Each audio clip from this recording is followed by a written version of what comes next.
Bismillahirrahmanirrahim. Meneruskan materi pendahuluan, kali ini kita akan membahas tentang elemen-elemen statistik. Ada 3 elemen dalam statistik. Yang pertama adalah populasi, lalu sampel, dan variabel. Kemudian pada saat membahas populasi dan sampel ini, nanti kita akan selipkan pembahasan mengenai apa itu penelitian observasi dan apa itu penelitian eksperimen, dan juga metode sampling secara sepintas. Nah, populasi itu adalah sekumpulan objek atau individu yang memiliki karakteristik tertentu, jelas, dan lengkap yang akan diteliti. Dan populasi lebih bergantung pada kegunaan dan relevansi data yang dikumpulkan. Misalkan semua produk yang dihasilkan pada suatu mesin, kita mendefinisikan populasi yang menjadi minat penelitian kita seperti itu.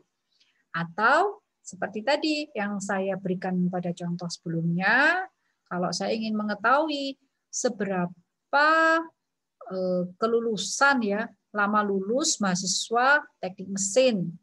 Nah, kalau ini kan saya mengatakan di Gresik ya, maka sebelum saya melakukan penelitian, saya mendefinisikan dulu populasinya adalah semua mahasiswa teknik mesin di Gresik.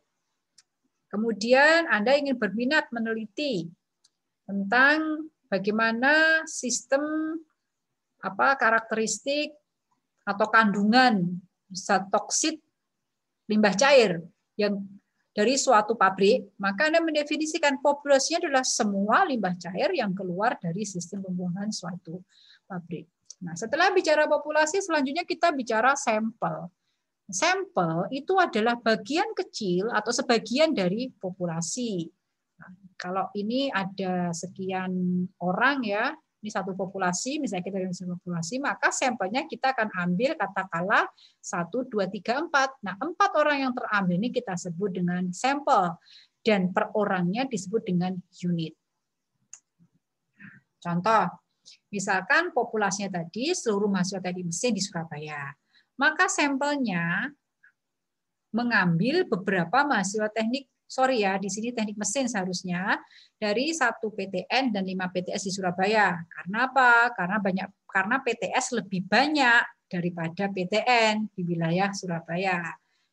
Tapi apakah harus 1 PTN dan 5 PTS? Tidak, itu nanti ada perhitungan. Ini hanya contoh. Jadi artinya populasi yang sebagian besar ini, kemudian kita akan ambil sebagian kecilnya. Jika digambarkan, kalau distribusi sebaran data dari populasi, kalau kita gambarkan bentuknya mulus ini seperti gunung, tetapi nanti kalau kita ambil sampel kita nggak akan persis sama, tapi akan mendekati, walaupun mungkin di sini kroak atau nggak ada jeda-jeda di sini ya, kurang smooth misalkan, tapi secara umum tampilannya sekilas mirip. Misalkan seperti itu. Nah, di sini kita akan bicarakan hubungan fundamental antara probabilitas dan statistik inferensi. Tadi di pendahuluan saya sudah menerangkan apa perbedaan antara probabilitas dan statistik. Probabilitas itu pada penjelasan awal tadi ya, probabilitas itu kita mengetahui kita mengetahui modelnya, lalu kita memprediksi datanya. Sebaliknya, di statistik tadi, kita tidak tahu modelnya, kita punya data, kita prediksi modelnya. Nah, sama ya, dari probabilitas yang kita sudah tahu nanti modelnya itu seperti apa, dari populasi, nanti kira-kira nanti bentuknya datanya seperti apa. Dengan menggunakan teknik probabilitas, kemudian kita ambil sampel tertentu, lalu data dalam sampel itu kita gambarkan karakteristiknya. Anda ingat lagi tadi ya, definisi statistik deskriptif seperti apa. Nah, kemudian dari situ kita akan mengambil kesimpulan kan dari sampel itu mengenai populasi. Apakah dari sampel ini nanti benar nggak ya dia akan mencerminkan si populasi. Nah, kita menggunakan statistik inferensi. Oke. Jenis penelitian, ini tadi ya, karena jenis penelitian, kalau kita bicara dari sudut pandang statistik, kita hanya akan menemukan dibagi menjadi 2. Tapi kalau nanti kita kuliah di metodologi penelitian, jenis penelitian banyak sekali karena akan dibedakan berdasarkan tujuan, kemudian berdasarkan keterlibatan peneliti, kemudian berdasarkan jenis data. Tapi kalau dalam statistik umumnya akan dibedakan berdasarkan kita cara mengumpulkan data. Secara umum dibagi 2 menjadi observasi dan eksperimen. Namun kalau untuk literatur Montgomery nanti dia membedakan observasi ini sebagai natural observation, ada yang pengamatan lain ya, jadi bisa dibagi 3. Tapi secara umum kita akan bedakan aja sebagai 2. Mudahnya kalau observasi itu mengumpulkan data melalui pengamatan. Nah, pengamatan ini kan bisa pengamatan natural, kita tidak melakukan kita hanya melihat dari jauh. Nah, kemudian seperti itu. Kemudian atau juga bisa kita menggunakan data-data di masa lampau dan sebagainya. Lalu di dalam observasi itu kita nanti hanya dapat membentuk suatu hubungan antara variabel penjelas dan variabel respon. Maksudnya apa? Ya, saya hanya hubungan aja, hubungan antara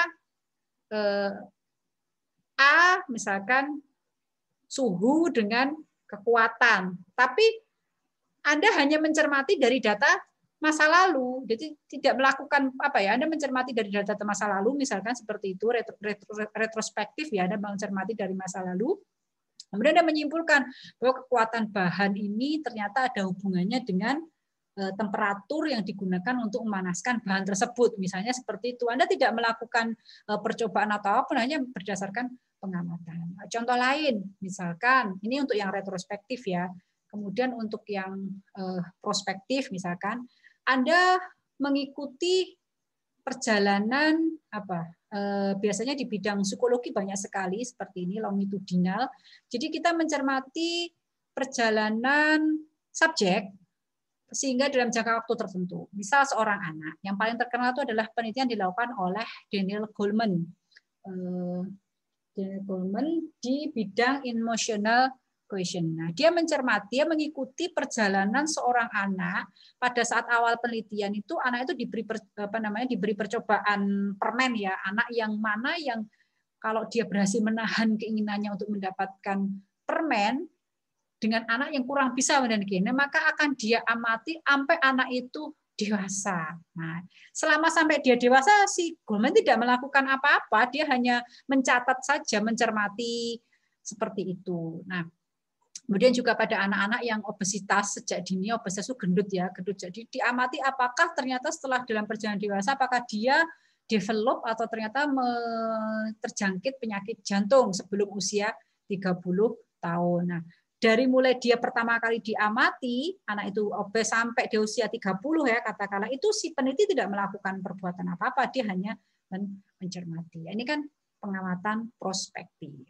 Seperti itu ya. Kalau yang masa lampau tadi yang saya katakan, Anda mengambil dari catatan itu, Anda lihat seberapa yang kekuatan dengan suhu, atau pada riset-riset perokok juga seperti itu. Jadi mereka yang merokok ditanya dulu merokok berapa batang dan sebagainya. Ada misalnya Anda menemukan sekarang itu banyak orang kena kanker paru. Orang kena kanker paru ini diteliti catatan-catatannya, dia merokok sehari berapa kali, atau dia merokok tidak, kalau iya berapa batang sehari dan sebagainya, dia lifestyle-nya, kehidupnya gimana, suka pola makannya bagaimana, pola olahraganya seperti apa, tingkat stresnya seperti apa, seperti itu. Itu observasi pengamatan. Nah, kalau eksperimen ada perlakuan. Nah, kalau di teknik mesin itu biasanya yang diperlakukan adalah objek ya, benda. Itu tadi kayak tadi Anda mau mengetahui kekuatan suatu kekuatan temperatur ya, kekuatan bahan berdasarkan temperatur misalkan. Anda melakukan eksperimen, Anda kasih temperatur sekian pada benda A, 5 benda A, kemudian pada 5 benda dikasih temperatur sekian, kemudian 5 benda lagi dikasih temperatur yang berbeda. Nah, berarti kan Anda melakukan manipulasi. Atau kalau dalam percobaan dengan manusia, misalkan kayak percobaan saya, itu saya bagi subjek menjadi 2 kelompok. Kelompok pertama saya minta dia untuk melakukan untuk melakukan suatu aktivitas tertentu, kemudian kelompok yang kedua saya katakan sebagai kelompok dia tidak melakukan aktivitas tertentu. Kemudian saya ukur nanti perbedaannya antara kelompok yang mendapat perlakuan dan tidak mendapat perlakuan. Nah, dengan jenis penelitian seperti ini kita dapat membangun hubungan sebab akibat antara variabel penjelas dan variabel respon. Artinya gini, nanti kekuatan bahan itu benar dia akan disebabkan oleh temperatur. Tapi kalau observasi nggak bisa. Anda hanya bisa mengatakan bahwa temperatur berhubungan dengan kekuatan bahan, tapi tidak bisa mengatakan temperatur menyebabkan bahan. Nah, itu bedanya observasi dengan eksperimen. Nah, ini contoh penelitian observasi ya. Distillation column problem saya ambil dari bukunya Montgomery. Anda bisa cermati di sini memang tidak saya translate ya. Jadi ini hanya dari pengamatan aja ya. Dia mengamati. Nah, nanti bisa baca materinya. Nah, ini ya. Jadi an observational retrospective study would use either all or a sample of the historical. Jadi dari data masa lalu yang sudah diarsip itu Anda cermati. Seperti itu. Tetapi kalau eksperimen sama-sama masalahnya distillation column problem saya kalau istilah teknik mesin mungkin nggak seberapa paham ya, tapi saya paham bendanya itu kira-kira seperti ini ya, untuk tabung besar untuk mendistilasi ya seperti itu. Maka Anda lakukan percobaan. Misalkan tadi kan sama-sama ya, sebenarnya sama-sama yang ditanyakan adalah konsentrasi aseton. Nah, outputnya adalah konsentrasi aseton kan. Nah, sekarang kita akan ada input. Nah, inputnya Anda bedakan suhu didih yang berbeda, suhu kondensasi yang berbeda, dan laju reflux yang berbeda. Berarti ada 3 faktor, ada 3 input yang Anda masukkan yang Anda nanti otak-atik lah. Suhu didihnya ada berapa, suhu kondensasi berapa, laju reflux berapa. Seandainya setiap suhu ini Anda bikin 2 jenis, suhu kondensasi 2 reflux, maka kita bisa berarti ada 2 level. Jadi setiap faktor kita berikan 2 level, kita kasih kode misalkan -1 dan +1. Sehingga ada berapa? Ada kombinasi 8 atau 2 pangkat 3. Kan ya, suhu didih 1 dengan suhu kondensasi 1, laju reflux 1. Suhu didih 1, suhu kondensasi 2, laju reflux 1. Dan seterusnya sehingga ada 8 kombinasi. Seperti itu. Berarti di sana Anda melakukan eksperimen. Ini tadi saya ambil dari bukunya Montgomery.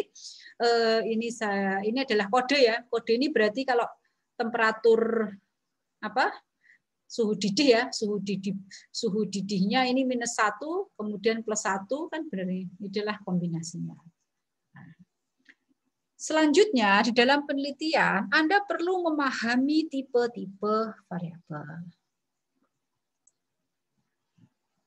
Elemen statistik yang ketiga adalah tipe variabel. Anda perlu mengetahui tipe-tipe variabel, sangat penting ya dalam statistik, karena di situ nanti Anda akan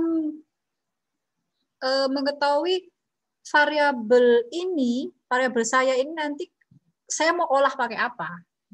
Nanti datanya bagaimana, diukur dengan skala apa, dan nanti saya akan mengolah dengan apa. Nah, teknik analisisnya itu bergantung pada tipe variabel Anda juga. Seperti itu. Oke ya, ada 2 terbagi menjadi numerik, kuantitatif, kemudian atau juga kualitatif. Oke. Nah, adapun numerik itu nanti dibedakan menjadi data kontinu dan data diskrit. Kemudian untuk kategori atau kualitatif, kita akan bagikan menjadi kategori biasa dan ordinal. Lalu di mana bedanya? Cara paling gampang membedakan, yang kita 2 besar dulu ya, numerik dan kategori. Numerik itu kuantitasnya dapat diukur atau dibilang. Misalkan, banyaknya anak, temperatur, kemudian kekuatan, kecepatan, dan sebagainya. Anda bisa mengukur. Atau Anda bisa menghitung. Misalnya kalau banyaknya kursi kan bisa dihitung 1, 2, 3 seperti itu. Nah, kalau Anda dapat melakukan operasi aritmetik ini kunci utama. Jadi Anda bisa menghitung jumlah kursi tadi ada jumlahkan ya bisa ya. Jumlah kursi yang ada di kelas A dengan kelas B ada berapa? Anda bisa hitung kan itu. Anda bisa mengurangi kecepatan mobil Brio misalkan dengan mobil Alia. selisihnya berapa. Anda bisa hitung. Anda bisa ambil rata-ratanya. Seperti itu. Rata-rata kecepatan motor Honda Beat itu berapa? Nah, itu bisa dengan presentasi. Tapi tidak dengan kategori. Kategori itu gimana ya? Dia berupa angka, tapi sebenarnya itu hanya label, hanya nama. Misal, Anda bikin kategori jenis kelamin, laki atau perempuan. Ya, Anda kategorikan. Nah, supaya bisa dihitung oleh software atau kita mempermudah menghitung, maka Anda akan bedakan kan, laki-laki Anda kasih kode 0. Misalkan perempuan Anda kasih kode 1. Atau laki-laki Anda kasih kode 1, perempuan Anda kasih kode 2. Jadi angka di sini hanya untuk mengidentifikasikan, tetapi Anda nggak bisa melakukan operasi aritmetika. Kuncinya di situ. Bisa nggak? Kalau laki-laki 1, perempuan 2, lalu saya kurangkan, nggak ada makna. Apakah kalau perempuannya 2 artinya 4, kemudian laki-lakinya 2 artinya 2. Berarti kalau ada 2 perempuan dikurangi 2 laki, jadi berapa? 4 dikurangi 2, 2. Jadi perempuan kan enggak seperti itu. Dia hanya untuk labeling. Atau misalkan Anda membedakan tingkat pendidikan. Anda urutkan tingkat pendidikan. SD, SMP, SMA. Anda kasih kode SD 1, SMP 2, SMA 3, S1 atau D3 misalnya 4. Nah, enggak ada maknanya. 4 dikurangi 1 misalnya kuliah dikurangi dengan SD, 4 kurangi 1, 3. Apakah berarti kalau kuliah dikurangi yang SD dia akan menghasilkan SMA? Kan tidak. Jadi hanya untuk melabel aja. Contohnya ya, seperti itu. Nah, hati-hati di sini kayak tipe mesin. Ini kan Anda membedakan tipe mesin. Bukan tipe mesin itu ada kecepatan tertentu, tapi kalau ditanyakan tipe mesinnya, nah berarti dia kategori. Variabel numerik juga dibagi 2 nantinya, continue atau discrete. Gampangnya begini, kalau discrete nggak bisa dibagi, nggak bisa jadi pecahan. Kalau continue bisa, atau ada koma, tidak ada nilai pasti. Misal, kekuatan tarik suatu jenis material, ini masuk continue. Dihasilkan dari mengukur. Kalau discrete itu dari membilang. Kemudian lama proses loading system, panjang antrian, berat badan, tinggi badan, itu adalah continue. Ini datanya itu nggak pasti. Contoh kok nggak pasti itu gimana, Bu? Misalnya gini ya, timbangan. Anda pernah nggak nimbang kalau di rumah sakit sama pakai timbangan rumah? Persis sama nggak? Nggak. Timbangan kadang, apalagi kalau Anda pakai timbangan beras, nanti bisa beda lagi. Koma-komanya bergantung alat ukurnya kan. Seperti itu. Jadi nggak bisa ada angka pasti. Bahwa angka pasti bahwa berat Anda 55 itu cirinya continue seperti itu. Penggaris kan juga gitu. Nanti Anda pakai meteran yang teliti banget, mungkin Anda bisa menghasilkan sampai 3 angka di belakang koma. Tapi Anda pakai meteran yang penggarisnya anak sekolah misalnya, sebenarnya pengukuran sekolah paling cuma 1 di belakang koma. Jadi nggak ada pasti beratnya seperti itu. Atau ya itu tadi caranya dia dari mengukur. Kemudian discrete itu dari membilang, yaitu integer kalau bahasanya bernilai utuh. Cirinya biasanya pakai kata-kata banyaknya. Dalam bahasa Inggris pakai number of. Banyaknya file yang terkontaminasi virus, banyaknya anak dalam suatu keluarga atau banyaknya anak di rumah tangga satu keluarga gitu seperti itu. Kan nggak bisa banyak anak setengah. Terus hamil gitu, dia hamil terus dihitung setengah. Ya nggak bisa, harus dipastikan dulu, didefinisikan mau dihitung sudah lahir atau enggak misalnya. Tapi kan nggak bisa. Kursi juga kalau ada kursi rusak misalnya. Anda mau hitung dia sebagai setengah kursinya nggak bisa. Ya dihitung sebagai kursi atau tidak tergantung didefinisikannya yang rusak ini mau dianggap kursi atau tidak. Tapi pada prinsipnya nggak bisa dihitung sebagai setengah seperti itu. Nah, perhatikan kasusnya. Keran, Anda nyalakan air di keran, bocor. Kalau bocor itu kan netes ya. Netesnya 1, 1, 1, tik, tik. Kan banyak tetesan. Ada kata banyaknya tetesan, netesnya 1, 1. Discrete itu. Ya. Tapi begitu keran itu Anda buka, ya, kemudian dia mengalir banyak, sudah yang discrete tadi sudah nggak bisa terhitung lagi. Jadi apa berarti? Jadi continue. Nah, ini nanti juga kita pelajari. Jadi variabel yang discrete itu tadi, dia bisa berubah menjadi continue. Ada syaratnya. Seperti itu. Ini contoh variabel numerik ya. Jadi, sudah saya katakan. Nah, untuk kategori juga bisa dibagi dua. Ada kategori biasa, ada ordinal. Biasa itu bisa dipertukarkan. Oh, saya maunya tadi yang perempuan di kode 0 aja, Bu. Laki 1. Boleh, nggak masalah dipertukarkan. Tapi kalau ordinal nggak bisa. Anda nggak bisa dong. Kalau misalkan tadi tingkat pendidikan, SD, SMP, SMA. Saya mau SMA jadi nomor 2, SD jadi nomor 3. Oh, yo, melanggar aturan kalau seperti itu. Jadi sudah jelas urutannya. Itu ordinal. Latihan ya, nanti Anda bisa berlatih, kemudian di buku saya juga ada. Sekian dari saya. Assalamualaikum warahmatullahi wabarakatuh.